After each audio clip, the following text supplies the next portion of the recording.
warahmatullahi wabarakatuh. Halo semuanya, hari ini kita akan membahas pertanyaan penting mengenai mengapa sebagian organisasi keagamaan mendukung aksi perubahan iklim, sementara yang lain bersikap pasif atau bahkan skeptis. Pertanyaan ini mungkin terdengar sederhana, tapi di baliknya terdapat ketegangan antara kepercayaan dan sains, antara data dan iman. Dan disinilah filsafat ilmu membantu kita memahami lebih dalam. Bayangkan ini, di satu sisi para ilmuwan dari berbagai penjuru dunia mengumpulkan data dengan teliti, mengamati bagaimana lapisan es di kutub utara mencair, mengukur suhu udara yang terus naik dan merekam badai yang semakin ganas. Mereka memperingatkan bahwa jika kita tidak bertindak sekarang, konsekuensinya akan sangat berat. Namun, di sisi lain, ada komunitas keagamaan yang merasa bahwa fokus berlebihan pada isu lingkungan ini bisa membuat umat kehilangan fokus pada hal-hal yang mereka anggap lebih penting.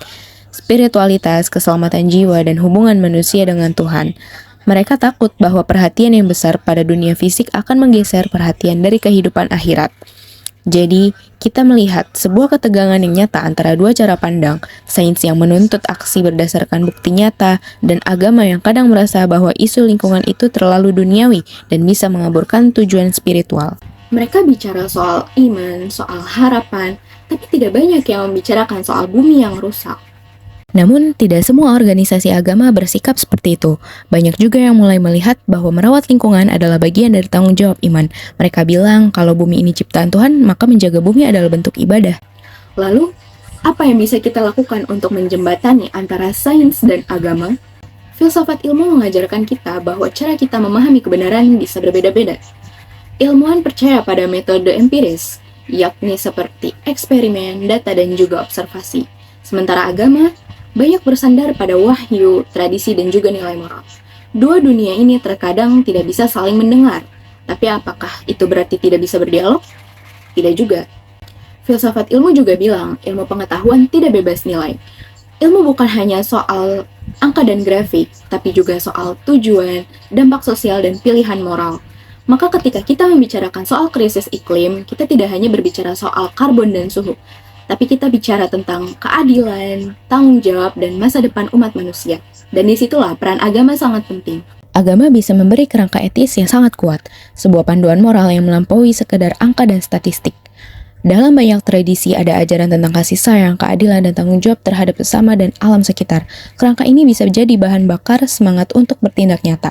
Ketika sains menunjukkan bahwa bumi sedang sakit, agama menawarkan alasan mengapa kita harus peduli.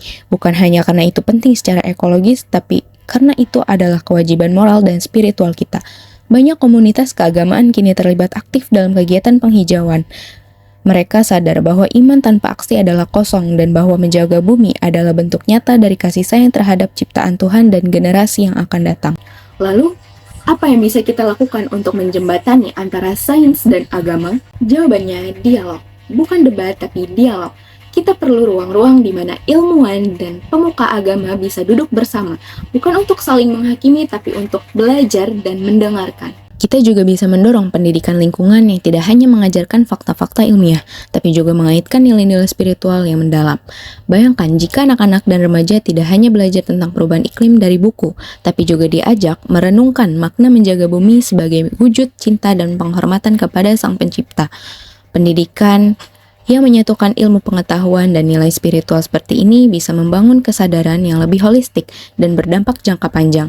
Karena pada akhirnya mencintai bumi bukan hanya soal menjaga lingkungan fisik, tapi juga soal menghargai kehidupan, menjaga harmoni, dan menguatkan ikatan kita dengan alam dan dengan sesama manusia.